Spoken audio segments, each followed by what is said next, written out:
I think this is the best thing going on anywhere, to be in human form incarnated on Earth at this time. At the soul level, we decide in advance what characteristics, what personality traits, what challenges we want to take on. The soul chooses who it's going to be born to, what family it will belong to. And I've thought many times that I might be mandated to Earth. What did I do wrong? Why am I here again? I felt the power of my soul, the part of me that has always lived and will never die. I started to see this bright, bright light, this beautiful bright light directly above me. I was just being lifted up by love. If you could imagine absolute love and absolute peace, that's all you felt in this energy. That was one of the messages I was sent back with. Go back and tell them, life is eternal. That realm is sharp, clear, detailed, meaningful, powerful, filled with emotional truth and depth. When Nolan flatlined, what I experienced was Mary Fran coming across the veil, and she scooped Nolan up out of his physical body. And they had this exquisite reunion that you can only imagine between a mother and son. And suddenly I could breathe fine. I was incredibly conscious. I was more alive than I've ever been. For every 100 souls that qualifies to come down to Earth, and you've got to be an advanced soul to come down here, there's only one body. I said, I'm home.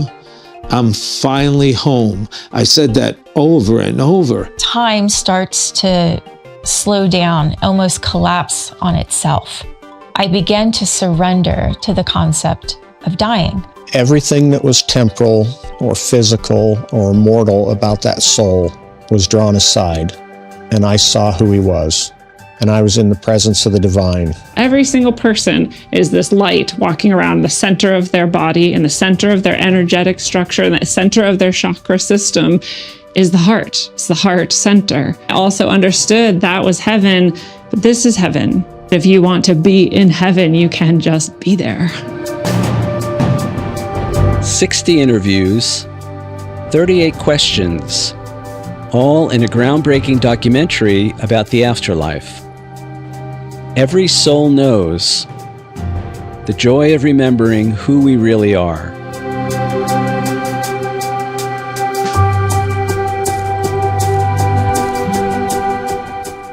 Good morning, everyone. This is Kathy Mason from MasonWorks Marketing here on Conscious Business Zone with my friends, my near-death experiencer friends, Heather Tesch and Peter Alessandria. Hi, guys. Hi, Kathy. Hello. Great to be here. Oh, Thanks so for having us. To spend time with you. I've gotten to meet these people in person, although Peter and I probably just passed because we all met through IONS. And we get to talk about a wonderful project that Heather and Peter are involved in. And just so you know, if you don't know these two wonderful people, I'm going to share that Heather Tesch has been an on-camera meteorologist and broadcast journalist for more than 2 decades, and notably with the Weather Channel. She launched her podcast in May of 2023, and the podcast is called Beyond with Heather Tesch, and it is wonderful. It's all about guests with near-death experiences or other almost paranormal experiences. And so, Heather, do you want to share anything about that real quick before I introduce Peter? I will say it's just been a wonderful journey. I get to meet amazing people like both of you. I've just talked to so many fascinating guests. Most of them have had near-death experiences. Others have had spiritually transformative experiences.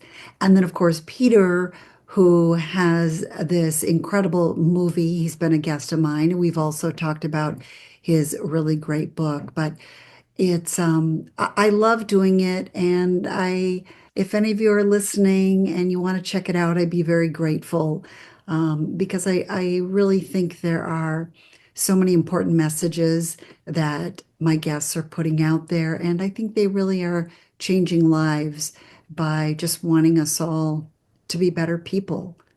That's perfect. Thank you. Thank you. Well, I think that's why all of three of us have been passionate about near-death experiencing, because the fear of death is the primal, most powerful fear that humanity has. And the more that we can not be afraid to live and forget about the fear of death, the better. So, Peter, you are an amazing gift to us. You're an award-winning producer, director, photographer, filmmaker, author, TEDx speaker, and you're a former attorney. So I'll watch my P's and Q's here. And you have created this amazing new film called What Every Soul Knows, The Joy of Remembering Who We Really Are.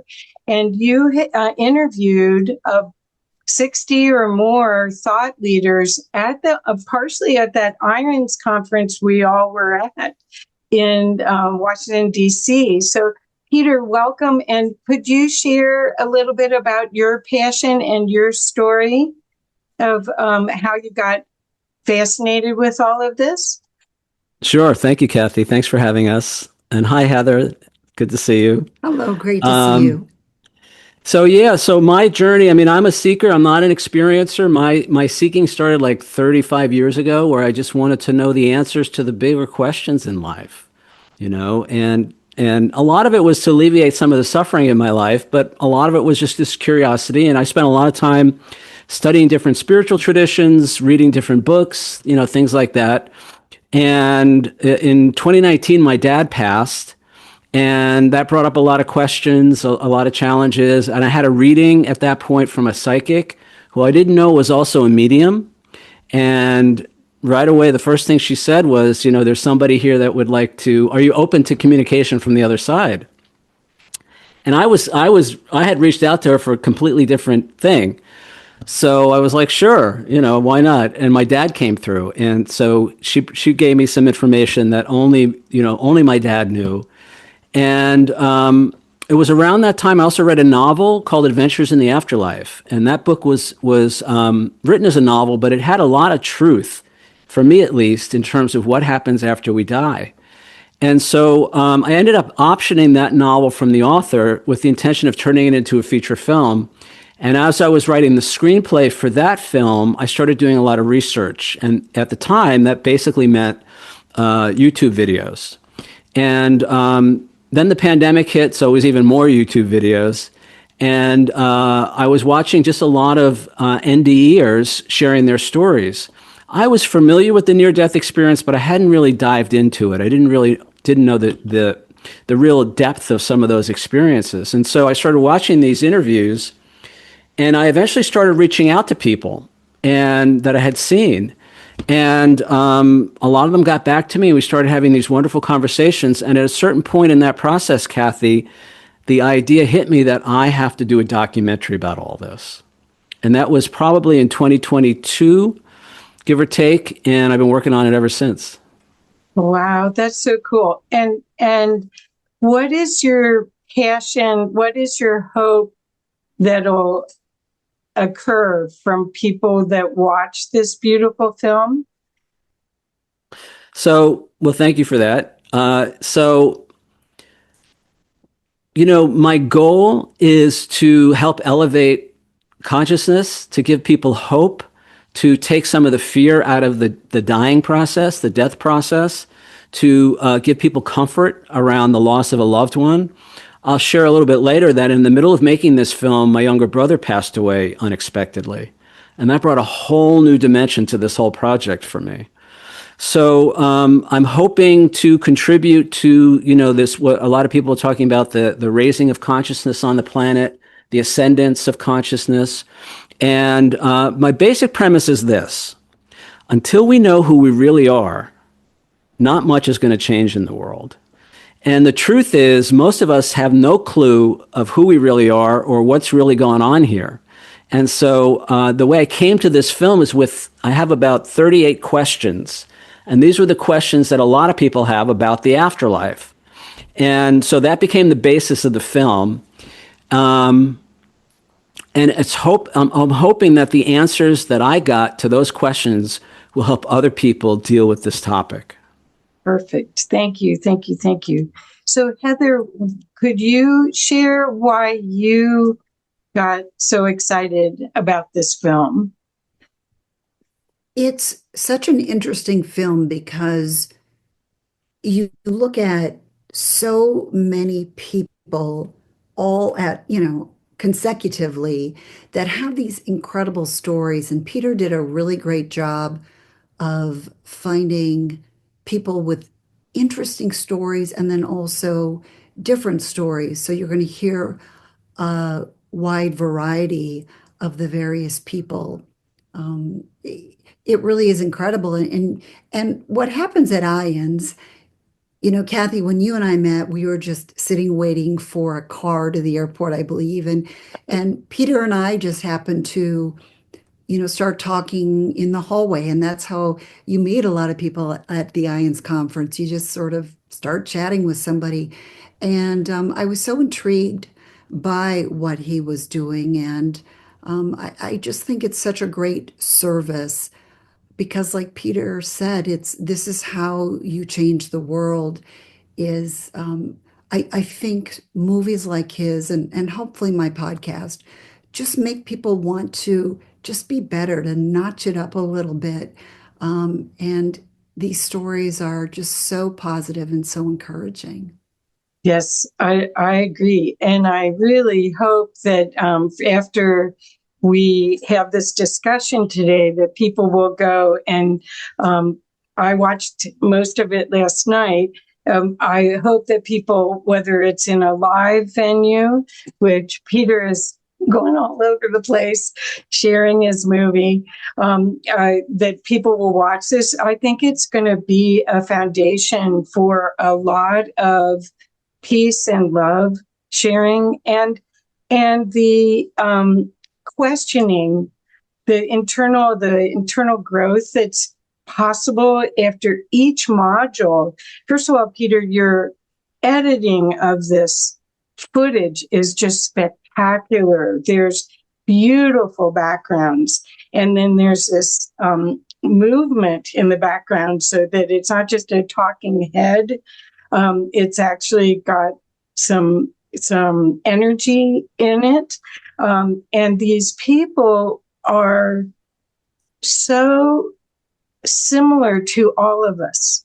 It's not like you have a movie star that, like on Instagram, that you see somebody and you go, well, I'm not like her or I'm not like him. These are everyday people that are sharing their experience, and their articulation of it. It sparks something. It opens up your heart. It opens up your mind. One of the sections that I liked a lot towards the beginning of the film is a question about soul. And I had a mini podcast for about 6 months called For Soul Illumination. And I interviewed people, and I was fascinated on how many different versions of soul that people have. I mean, it isn't just from mystical writings where they quote soul, or it isn't just from religious background. They really palpably, each person has their own personal relationship with this thing called soul. And you captured that beautifully. So, Peter, I just want to praise you. And I hope everyone will watch this movie. I think you could sit with your family and have discussions for months going through all of these questions. Right, Peter? Well, Kathy, I don't need to say anything else. You just said it all. Thank you for that. Yeah, I mean, it's been an amazing process. It's been transformational for me. A couple of things I would say. So number one is it was really important for me to have people that are already known in the space, but it was also equally important for me to give new people a chance too. So about half the people in the film you've never seen before. And so I really wanted to give new people a chance to shine. And what's interesting was, so I filmed the interviews over about a 2-year period. With the exception of the IONS conference in 2023 in DC, there was much more space between the interviews. They were spread out in time and location. And especially at the beginning, nobody else knew who else was being interviewed for the film. Nobody else knew what other people's answers were. And yet, when you watch the film, you see how those answers fit together like pieces of a puzzle. Yeah. Right? So you got to when you watch the film, keep in mind that this is over a 2-year process. None of these people had any clue about what anybody else was saying, and yet they all came through with this beautiful message. And it was really important to me that the message be beautiful. I really want to do something that's uplifting, that's empowering, that's positive, because there's so much fear in the space. And so the way it started out was I came up with this idea to do the film, and then I came up with this idea that I was not going to do stories because I was concerned about sensationalizing the death experience. And so I went to the other extreme. I had all these great NDEers, and I didn't let any of them tell their stories. Instead, I went through these questions. And that was fine. That was great. It worked out really well. But then about a year ago, I realized, there is value in telling the story. So I invited some people back, and I found some new people. And then I did a bunch of first-person accounts as well of their NDE. Now, I said, we're only going to spend 5 minutes on the car accident or the bot surgery. What I really want to know is, what did you learn from the experience? And how can we take what you learned and apply it to our lives while we still think we're here in the physical to make the world a better place? That's kind of the whole point of this. So, and I'll say a couple of things. And Heather, I'm guessing maybe you've had the same experience. And by the way, Heather has been an inspiration to me from day one. I think some of the people that I found for the film came from watching Heather's podcast, and I love Heather's passion and her desire to be a positive, uplifting voice in the space. So. And I'm thrilled that Heather has partnered with me for the Atlanta screening, and I'll talk about the different screenings in a minute. So, what was I going to say? It went out of my head. Well, you were talking about the reason that you added in some of the stories. Right. So I had a bunch of okay. So a couple of things. So number one was.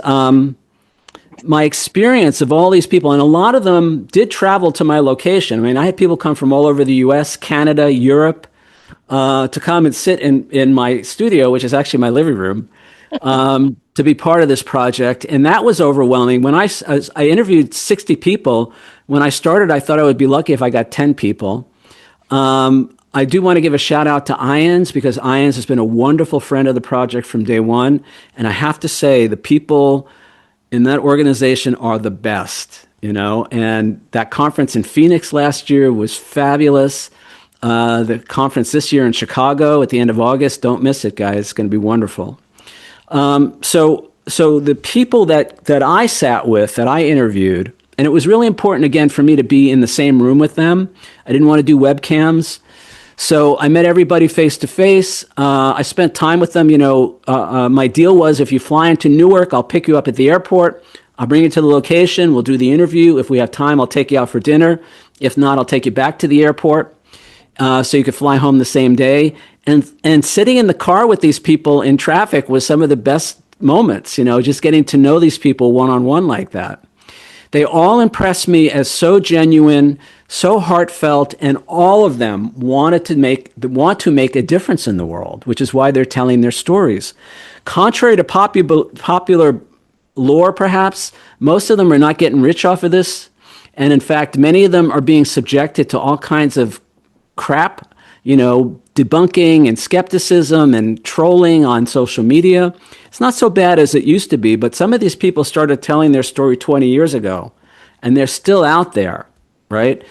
That says to me that they have a real commitment, right, to making the world a better place. So I wanted to honor that. So everybody's going to be in the final film, the final project. It's actually going to probably be a series, maybe three to 5 hours of content, because it's just too much to put in one film. Plus, it's a lot for people to take in. Right. I had somebody from the film. She's actually in the movie, and I showed her an early cut that was almost 3 hours, and she said, "This is amazing, but it's just too much. You know, there's too much information. There's too much psychic energy in it." So, and she was in the movie. So I'm going to scale it back. In fact, what we're going to do in Atlanta and some of the other places is going to be about 2 hours and 10, maybe 2 hours and 15 minutes. And so it'll be a series when all is said and done. And so all of these people just really struck me as so genuine and so wanting to make a difference in the world. So to honor them, one of the things that I did that was really important to me is everybody's going to be in the final film, but most people are not going to get that much screen time. So what I've done is I've taken everybody's full interview, and the interviews run between 30 and 60 minutes, and I've made them available for free on the film website, which is everysoulknows.com, 3 words, on the film's YouTube channel, which is at everysoulknows. There's no subscriptions. I'm not even taking donations. I even cut out the mid-roll ads on the YouTube videos so people can watch the entire video without interruption if they want. And that was important to me for 2 reasons. Number one, I wanted everybody's voice to be heard because, again, some people only got a few minutes on camera in the film, but all of them had very valuable information to share. And the other thing that I wanted to do was create a reference library for the audience. So at the end of the film, I invite everybody who's in the audience to go to the website, go to the YouTube channel, and watch everybody's full interview. And what's happening now is, every morning I get up and there are comments in my inbox from people who are binge watching the videos, the interviews from the film. And everybody they're so grateful. They're so excited about it. One of the things that came to me early on was to make this kind of like Afterlife 101. So this film is for people who may not know what a near-death experience is, or they may never heard of a life review, or they don't know about soul contracts. So I wanted to make it really accessible to people. But as you might imagine, if you're not familiar with a lot of this stuff, you're going to have questions. So what we're doing at the end of the live screenings, we're doing an audience Q&A, which has been fabulous. We've had 5 or 6 screenings so far, and half the audience stays, and they all have questions. It's just amazing. And then again, I wanted to create this reference library for people to go after they watch the film to watch everybody's full interview. So that's available today on both the website and the YouTube channel. Well, I got to watch a bunch of those before I bought the video and watched it. And then I watched you and Heather's interview to both of them. And what I want people to understand is that this energy will touch you like you don't even know. When we, because Heather has been devoting so much time and effort into the near-death experience, publicity almost, making it readily available for people to experience. And I believe as we're evolving as new humans, we're going to become more and more empathic as we evolve. That's what these solar flares are doing, all these CMEs that we're being upgraded every day now. And part of that experience of being upgraded can be balanced and integrated by watching these types of interviews. It is an anchoring. These are people that were early experiencers, basically, of the new human, the human that saw a more expanded view of reality and integrated it into 3D, if you want to call that what we're in. And so what you're both doing that I just want to thank you so much for. And I have to say, I've been doing this for 7 years as well, as a volunteer for IONS, which is for people that don't know what we're talking about, it's the International Association for Near-Death Studies, and it's ions.org if you're interested. For the past 40 years, they've been getting this information out. So people that weren't able to tell their loved ones or couldn't articulate their experience had words, I'm not crazy. This is what I experienced. And the more that I believe, the more that we share this information, the more evolved humanity can get faster, because it's a grounded experience. Peter, what you've captured with all of your people, none of them are, as you said, looking for fame. They got a mission when they went out of body, and they feel that they came back with this criteria that was implanted in their heart to share. And that's what I just want to go, yay. And salute both of you so much for these kind of projects. I did a summit this year in the springtime with 14 near-death experiencers and shared it too. I feel so passionate about this, that this is our path to wholeness. And it doesn't take much. It's not like a practice. You just get into the field of it and you remember. And the more you're in that field, the more you resonate at that level. Well said, Kathy. Yeah. Very well said. Well, I'm passionate about this, as you can tell. Yeah, that's great. It's beautiful. Thank you for that. And thank you for the work that you've been doing. For me, it's important to recognize that my job is just to put it out there, to facilitate the people that I've seen, that I've interviewed, to help them. I want to help them shine, basically, is how I look at it, right? And whether or not the audience takes to that shine, that's up to them. So I'm making the information available. I think maybe, Heather, you feel the same way. Our job is to be kind of the messenger, but then people have to decide for themselves what they're going to make of this. Now, an interesting example of all of this is my mom. So my mom and I have a great relationship. We didn't always, but we do now. It's beautiful, and I love and appreciate her so much. And she said to me recently, she said, Peter, I'm so excited for you, and I'm so proud of you. You're doing such a great job with this film. But you have to understand, I think this is all a big fairy tale. So it's very interesting. There's a non-believer in the family, and it really has been part of my journey. I'll mention, too, my relationship with my brother, because this might be a good time to inject that as well. So I'll come back to Mom in a second. So in April of 2023, I felt called to go visit my brother. He was living in Florida at the time. I hadn't seen him in almost 2 years. We weren't estranged, but we weren't as close as we could have been. And I reached out and said, I want to come down and visit. And my sister is also there. Actually, they live in the same condo complex with her kids. And so I went, and we had a week together, and it was great, and 2 weeks later, and I came back 2 weeks later, he died. He died. And he had some health issues, but nothing was imminent or anything like that. And it created this crisis for me and my whole family, and it was so painful.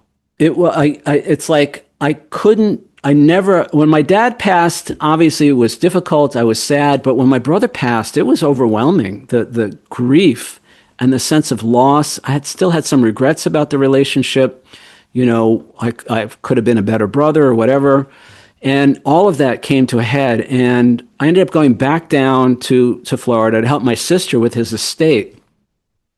And it really threw me into this crisis. And it was basically, how much do I really believe this stuff? Because I'm not an experiencer, right? And I don't hear voices, and I don't see beings, and I'm not clairsentient.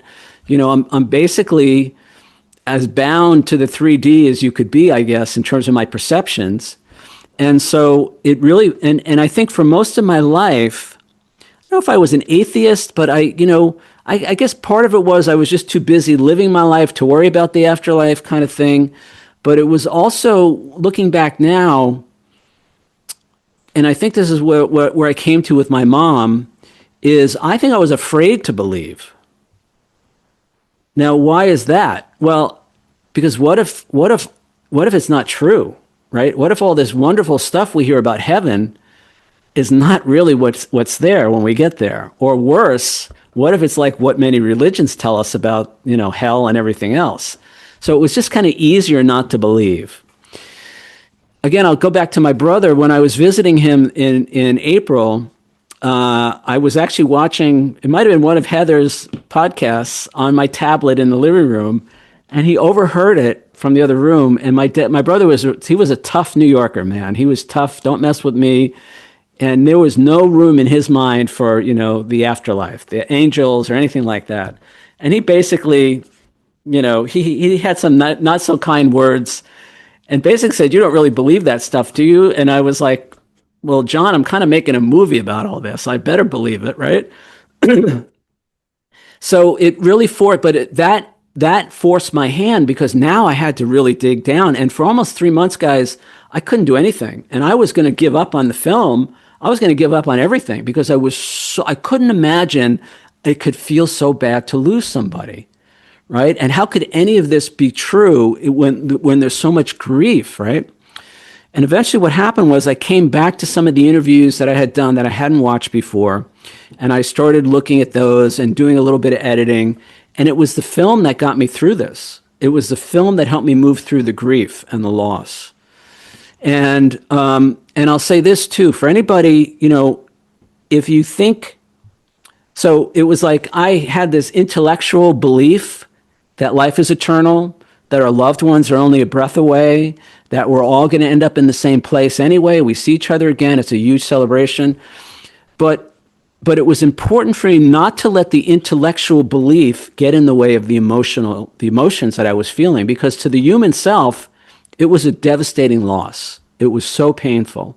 So I would tell anybody, if you're grieving, don't talk yourself out of it because maybe you have some belief. If you honestly feel, emotionally that you can move through it, that's great.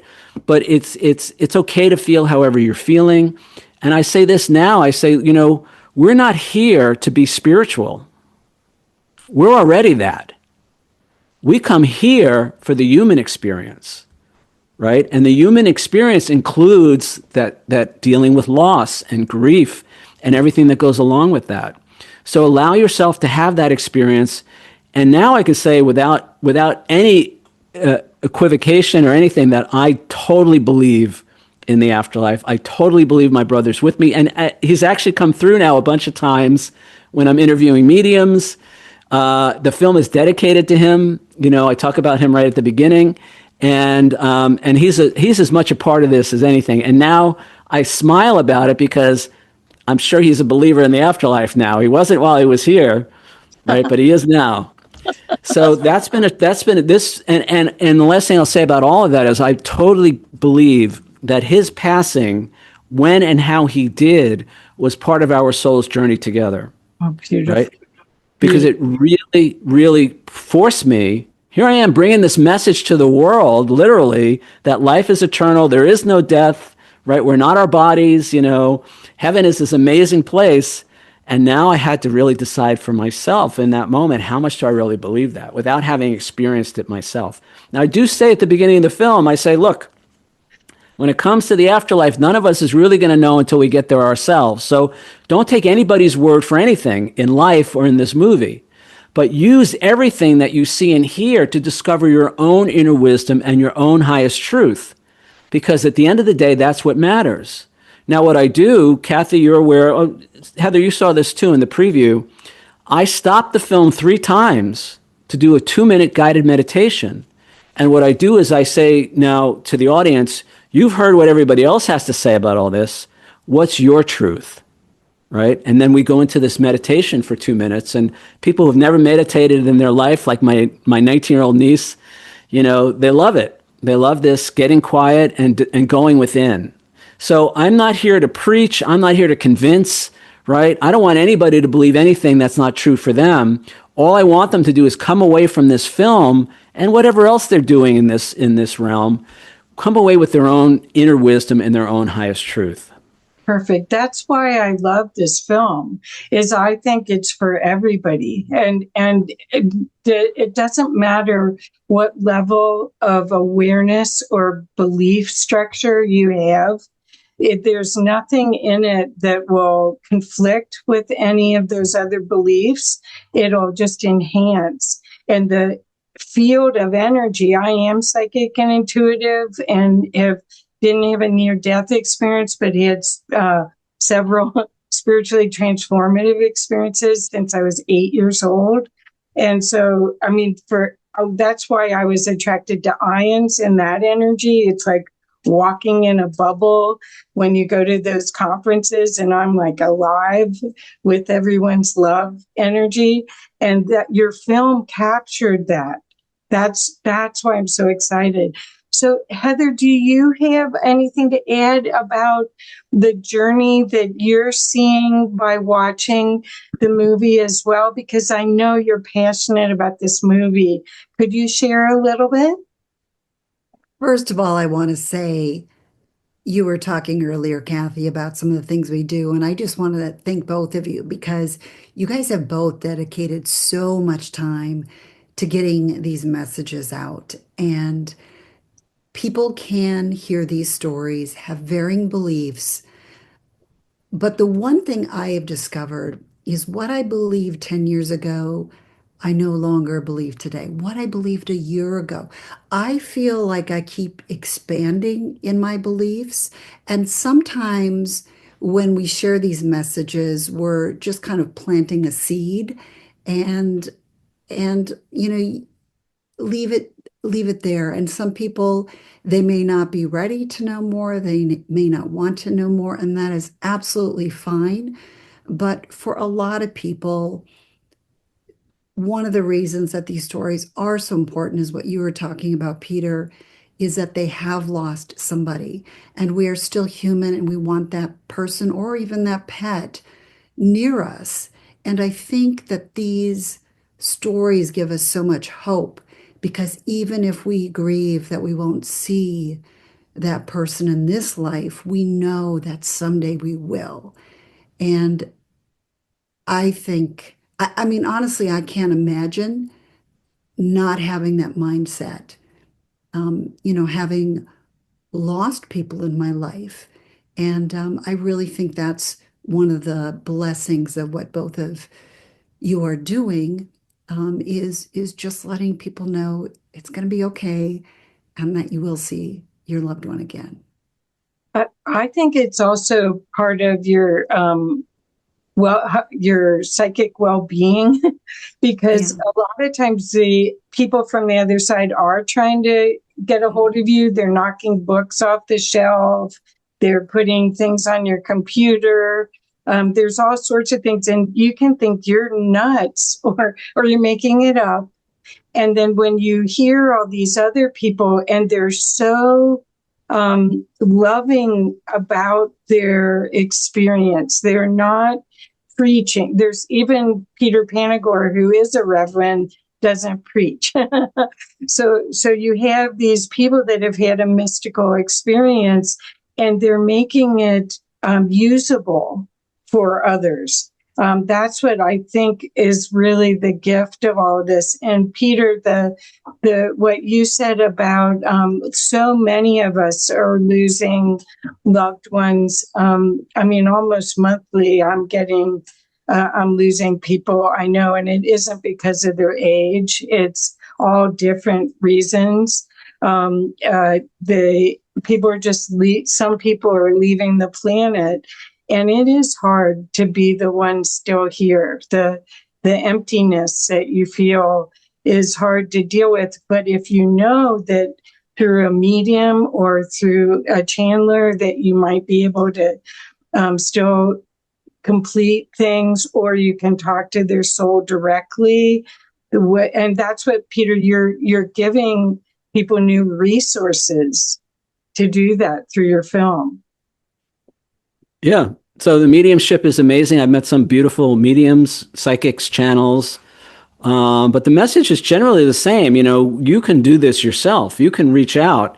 Now, you got to believe that it's possible. That's the first hurdle. So that's why many people have this, they don't hear anything. The next thing is to be wary of the vibration. You know, grief is such a low vibration, not that it's bad or wrong, but just in terms of frequency, it's so low that it's difficult for a soul that's free of the body to come that low to communicate with you.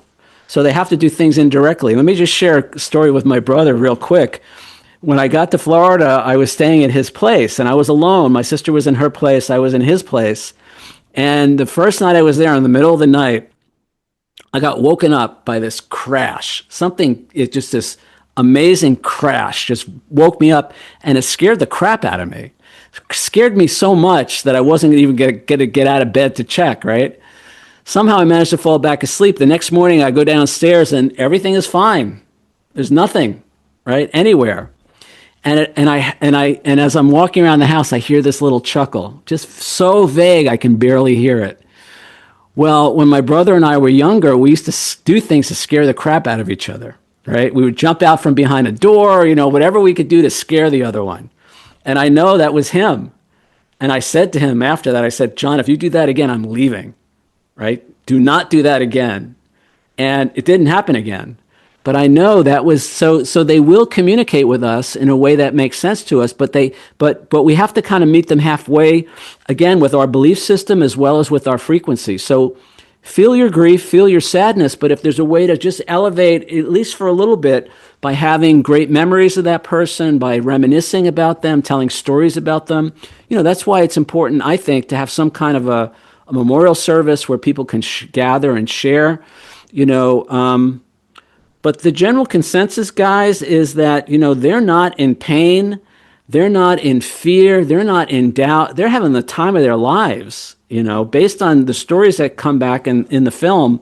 I had a couple people say, during their near-death experience, they said, I didn't know where I was going, but I didn't care because it felt so good. Many of them don't want to come back to their bodies,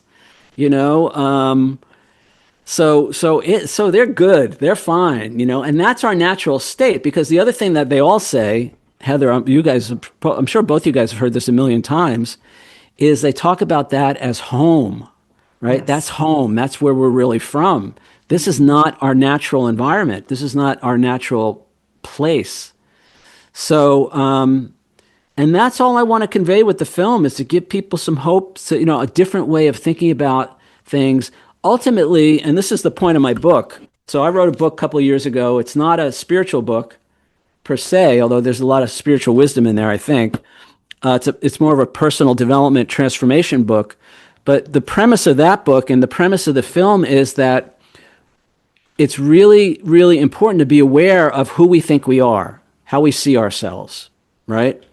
And in the context of the film, for instance, do I see myself as a body that has a limited lifespan, that has to compete with other bodies for resources while I'm still here? And when this is over, that's it. It's done. So you got to get what you can get while you can get it. That concept of the self creates the world that we see right now, right? All the horror, and there's a lot of beauty in the world too. But what if that's not who we are, right? What if we're not our bodies? What if as a spirit we are all powerful, all knowing, all connected, right? And what if we live forever, eternal? What if we're eternal spiritual beings? Then this world no longer makes sense. And what we can do is take that knowledge and that information and begin to change how we live now based on our true reality. Perfect. And so that's my goal. That's what I'm hoping to convey to people, both again in my book and in the film.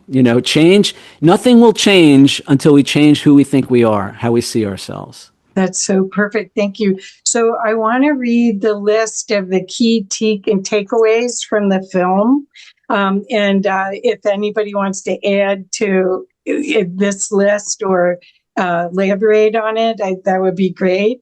The list that I have is: we are divine spiritual beings, number 1. Number 2, we are created by love, as love, for love.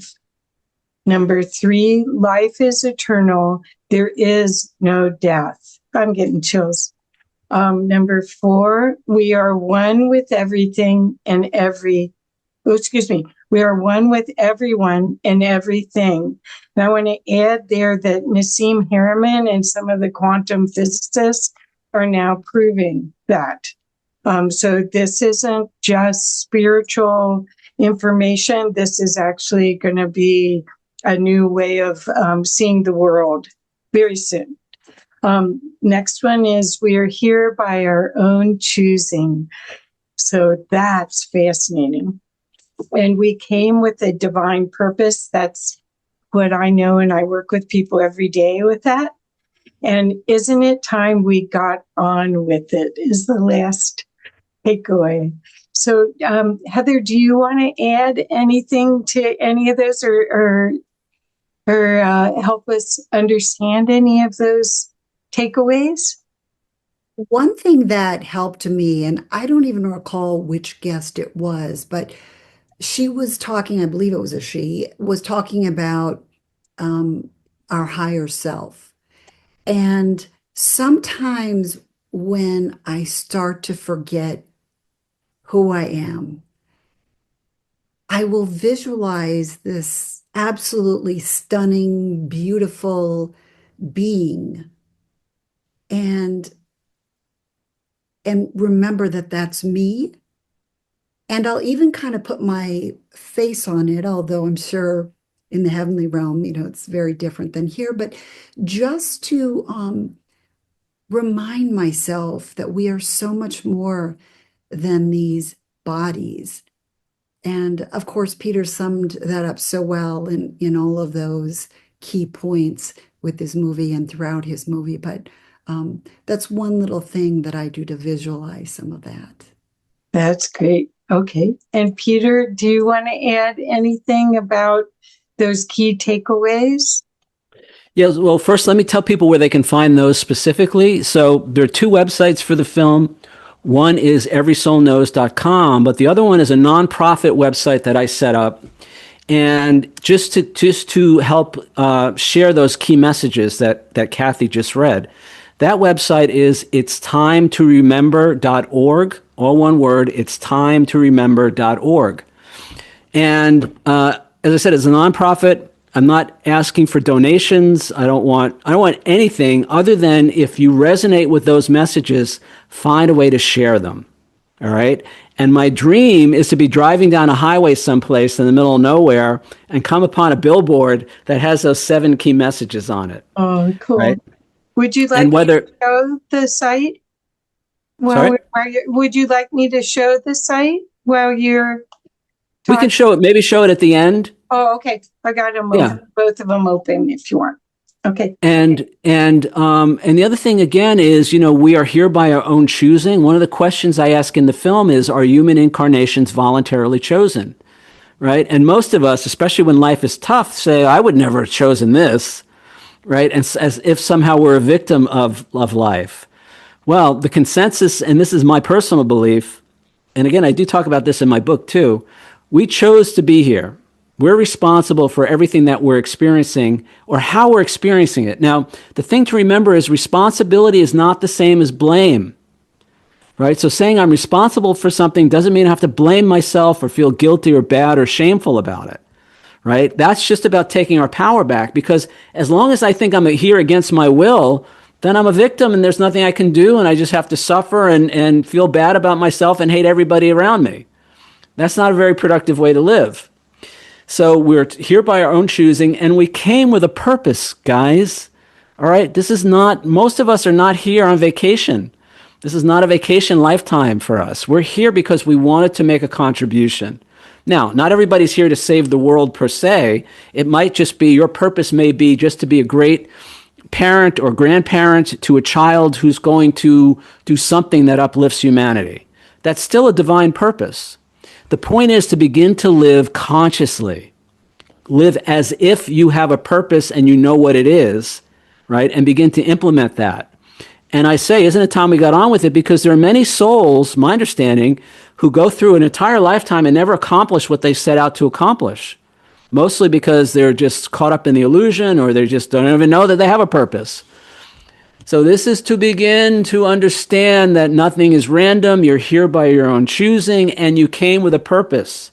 And if you, and here's the thing I'll say too, in my own life, I have never been supported or helped in such a profound way as when I started working on this film, right? Things have just come together in ways that I could never imagine. Now, still has been a ton of work.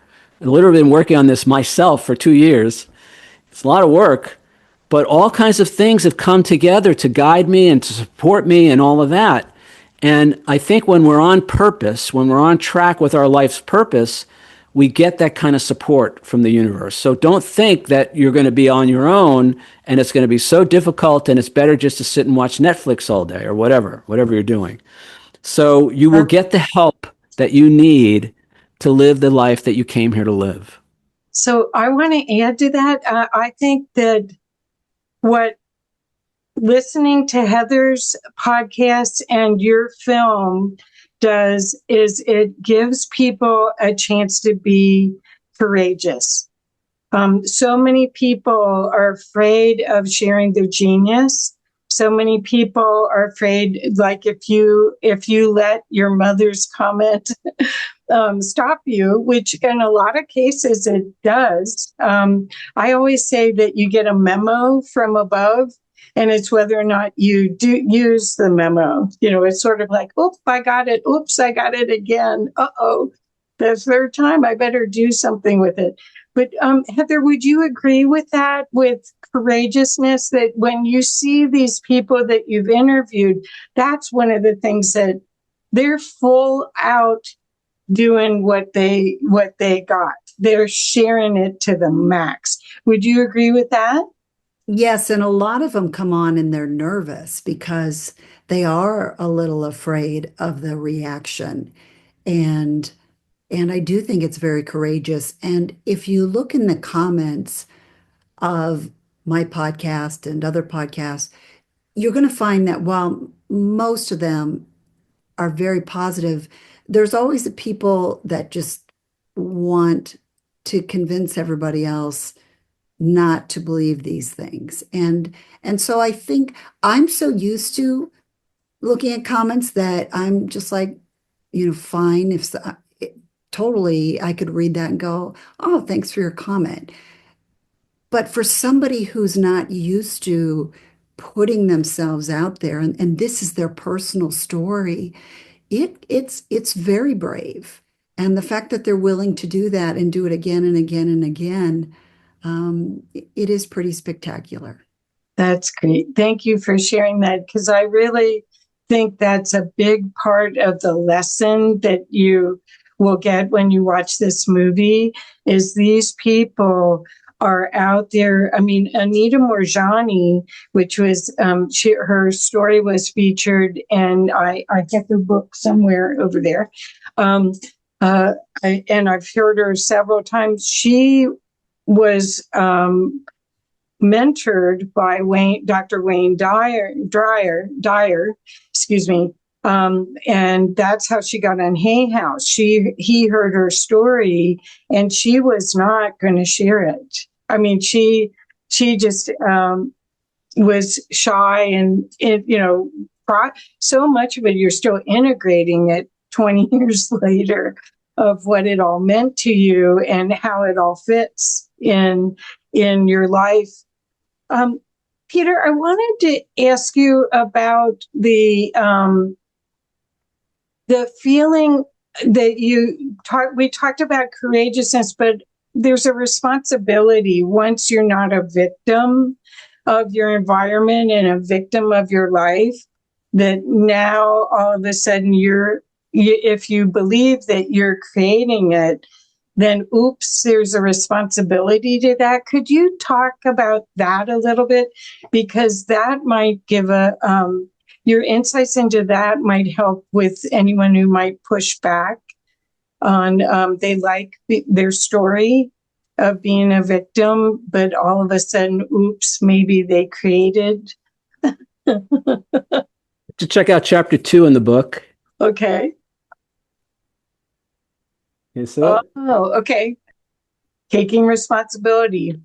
Taking responsibility. So, but let me just come back to the courageous thing for a moment. So, every person in this film is my hero. These people are my heroes. You know, in many cases, it took them years to understand what happened. Many of them didn't even know the term near-death experience. They had no idea what had happened to them, and they had no idea it was happening to other people. So that's the beauty of an organization like IANS, right? Because they create a safe space for people to come together in community and share about all this. And then to publicly, you know, to put yourself out there. I mean, it's easy for me because I'm behind the camera, although I am at the beginning and the end of the film, you'll see me, you know, and Heather's on camera a lot, but, you know, these people are really laying it on the line. Even, you know, a couple of the people that I spoke to, their family still doesn't talk to them because of the way they've gone public with their experience. Could you imagine losing your family over sharing an experience that you had like this? So this is a very real thing, and they're still out there doing it. And like I said, most of them, to my knowledge, not getting rich off of this. All kinds of ridicule and stuff that still comes up for them. So complete, as far as I'm concerned, they're the heroes in all of this, you know, and I just want to acknowledge all of them for having that willingness to put their story out there. Yeah. The whole idea, Kathy, of behind responsibility for me is that's where we get our power back. Okay? So the biggest lie that the ego tells us is you make me feel, talking to somebody else, right? And often it's you make me feel so angry, or you make me feel sad, or, you know, sometimes it's, oh, baby, you make me feel so good, you know, but whatever it is, it's a lie, as far as I'm concerned. Where at some level, we're always choosing our experience, because that's the gift that our Creator gave us to create our reality, is by exercising our sovereignty. And that includes what I think, what I feel, what I say, and what I do. All right. And in the book, I lay it out this way. Our thoughts lead to our feelings lead to our words and actions, and our words and actions lead to the outcomes that we experience in life. So if I start with crappy thoughts, I'm going to have crappy feelings. If I have crappy feelings, I'm going to speak crappy words and take crappy actions. If I speak crappy words and take crappy actions, guess what kind of life I'm going to have? The opposite is also true. So responsibility for me is recognizing that I have the power to choose. Now, I can't always change. In fact, I often can't change external situations, at least in the short term, and especially if it includes other people, because I don't have sovereignty over somebody else's actions, only my own, right? But I always, always, always have the choice of how I'm going to respond to that. And that's where our power is. So I say, for me, power, you know, most of us equate power with, you know, getting other people to do what we want them to do. And I say, that's not true power. That's coercion, that's manipulation, that's force. True power is the ability to consciously choose and or change our thoughts, feelings, words, and actions. Because it's by consciously choosing our thoughts, feelings, words, and actions that we create the life that we want to have. Now, as long as it's somebody else's fault that I feel the way I feel, I'm powerless to change that. It's like, you have to change so I can feel better. Good luck with that. That's all I can say, right? So, but the last thing I'll add to that is, this is not to say that other people don't act inappropriately at times. I've acted inappropriately at times. I've harmed other people in my life. A big part of my journey has been 12-step recovery programs, where I learned to take responsibility for my actions and then make an amends to the people that I've harmed. And so it's not to say that other people don't act inappropriately, right?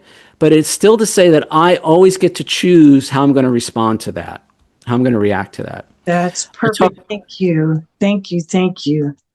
That's so perfect. I think that's a big part of the lessons that were, when you hear people talk about their life review and you go, oops, maybe that part really is real, no matter what all the religions say. I'm going to feel the pain that so it's basically in the your life review, when you go to the other side, you re-experience all the good things that you did and how you made people feel warm and fuzzy and loved in their experience, but you also feel experience the things that you hurt people with, and you actually viscerally feel the hurt. Although you're not judged, there isn't a God with a white beard sitting on a throne judging you as you go through all of that. You're judging yourself. So that gives you, if you listen to all of those parts, you'll be able to see how you could maybe walk this earth a little more kindly, a little more lovingly. Do you want to add anything to that, Heather? I think once we take responsibility, the nice thing that it does is it really removes a lot of the drama from our life.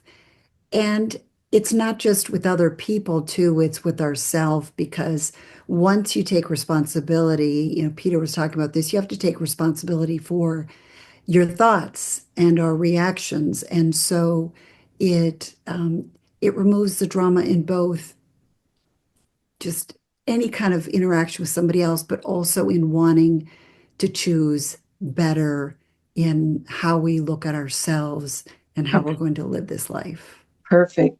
Thank you. So I also wanted to add that Dr. David Hawkins, has a scale of consciousness. And in his work, he says that one person vibrating at the highest level can affect 100,000 people with their frequency. So if you're watching this and you start to feel the inspiration to do the meditations, to really study this work, it's almost like a life study, maybe a postgraduate degree work. I mean, Peter, your film is just magnificent. It really is a gift to humanity. If you decide this, you may find that you're walking this earth and affecting everyone around you from your field. Yeah, I hope so. I mean, my goal is to reach as many people as I can with this, and again, from a positive, uplifting kind of way. You don't see it in the film. There's no. I don't even use a lot of B-roll. With like accident scenes and ambulances and all this other stuff. Not that there's anything wrong with that, but my thing is, if it's not positive and uplifting and empowering for people, then I don't want to be part of it. Right. So, do you want me to show any of the sites at this point, or would you like to show your clip? Well, you know what I was thinking, Kathy? Maybe I'll just send you the clip and you can put it right at the beginning. It's 3 minutes. Sure. It's a 3-minute trailer that I just did. That might be a good way to lead into the podcast. Perfect. Okay. Well, but yeah, we can look at the sites if you want. Okay. Yeah, I think we should. I think visual helps people a lot. So here we go. So here again, you've got this beautiful movement everywhere in the background. I just love it. It seems like it adds so much energy to everything. So Peter, why don't you lead us with what you'd like us to know about the site, and I'll just scroll for you. Yeah, that's great. So thank you, Kathy. So basically, the first thing I want to just point out to people is that we do have a bunch of in-person previews coming up. So you can see right on the first page there, the home page, we have 5 coming up, or 4 coming up soon. So Connecticut, depending on when you're watching this, at the end of May 2025. Then I'll be heading down to Virginia, and then to Maryland, and then to North Carolina, and then to Atlanta, where, again, Heather's going to be part of the screening that's happening down there. And again, all the screenings will be followed up by audience Q&A afterwards. And so it's just a beautiful energy. People are having spiritual awakenings in the audience while they're watching the film. It's really an amazing thing to watch. If you're not able to make an in-person screening, I do have the current preview, which Kathy was watching last night. It's almost 2.5 hours, and you can watch that online. So just click on that watch online button. The other thing I'll put out there is if you want me to come to your organization, your church, your whatever, to show the film, reach out to me and we'll see if we can figure that out, a way to arrange that. For the rest of 2025, I want to take the film on the road and be present with it. Getting into 2026, I think at that point I'll turn it over, because I got other projects I want to do. I'm going to turn it over to a distributor or whatever, and hopefully it'll be widely available, places like Netflix or Amazon, but also maybe just on YouTube and on my website. So it will be accessible. Again, the reason I'm calling it a preview is because I'm still not finished with it, but what you'll see is basically a beginning, middle, and an end. It's a complete film on its own. If you go to the next page, go ahead, Kathy. I'm sorry, which page? Just go to the next page, which is interviews. Okay. So here you can see everybody's bio. These are all the people that are in the film, and their their interviews are available there. Or in a minute, we'll go to the YouTube channel for the film.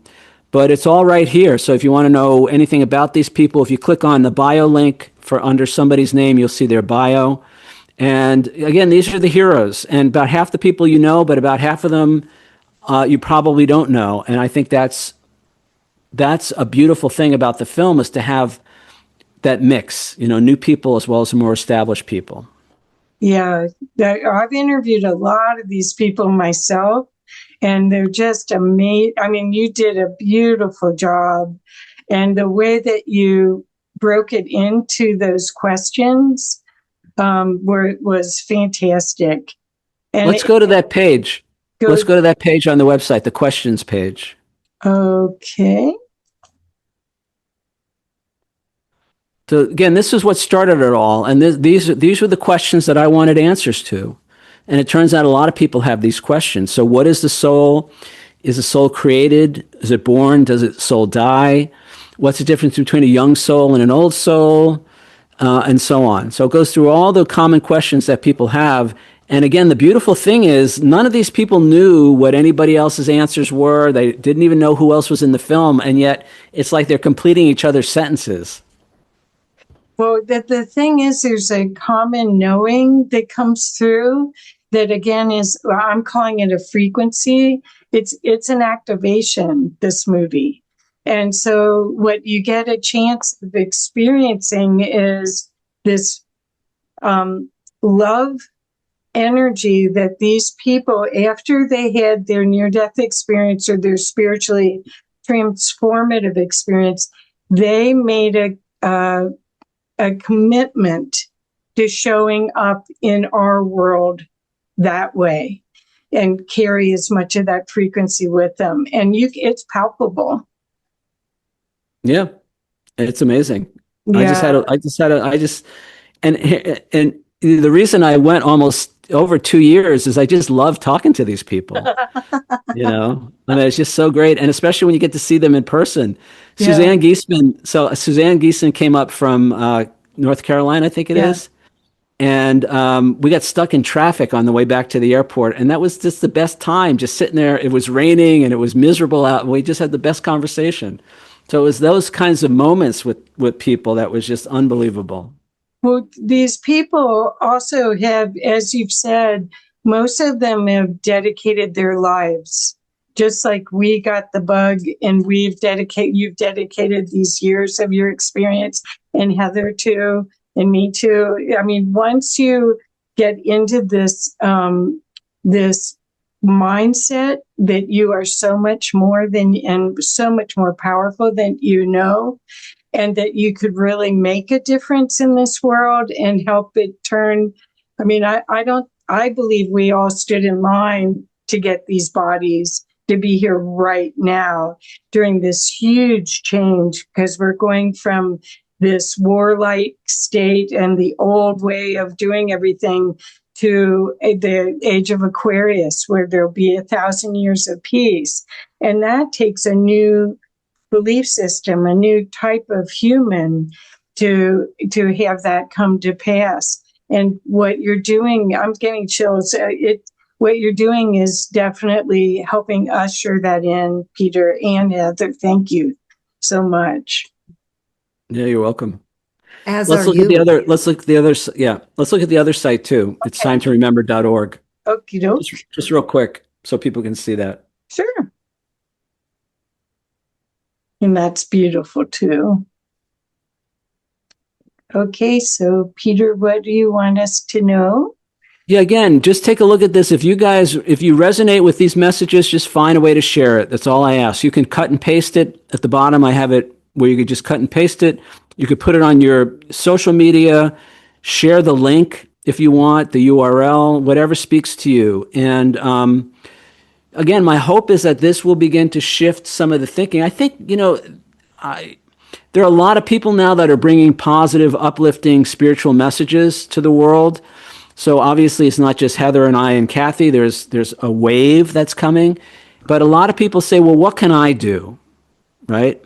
This is something that you can do.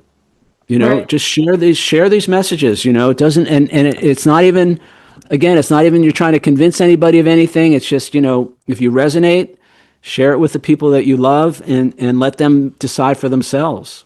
So, Peter, would you be so kind to read these sentences so everyone can hear it in case they can't see very well on screen?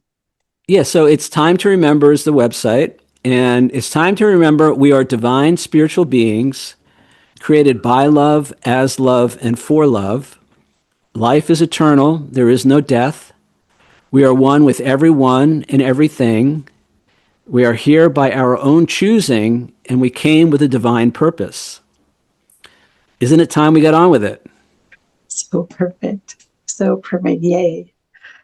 The inside of me is going, yay, like a cheerleader. Yay, yay, yay. So we're about at the end of our conversation here. I hope everyone has enjoyed this as much as I have, and I appreciate both Heather and Peter so much for the beautiful work you do.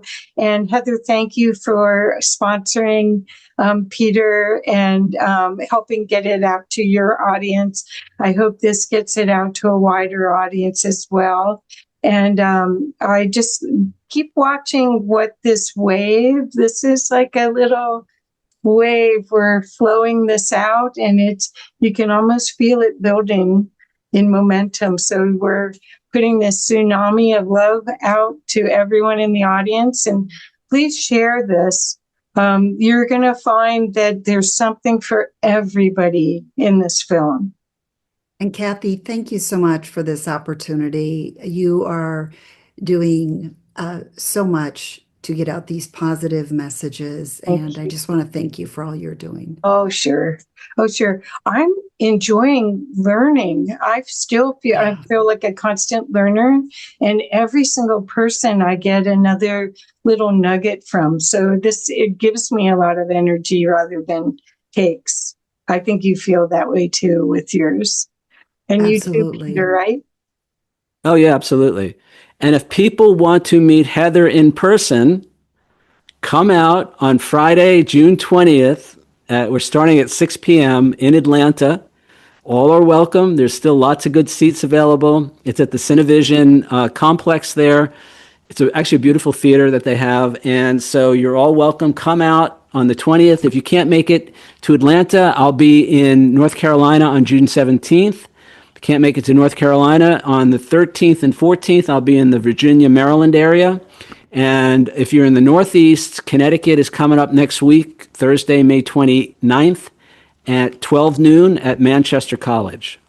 Great. And so please look in the description for all the live links so that you can go straight to the websites and find out more about how this gift could really change your life. Thank you both so much. Thank you. Thank you, Kathy. Bye.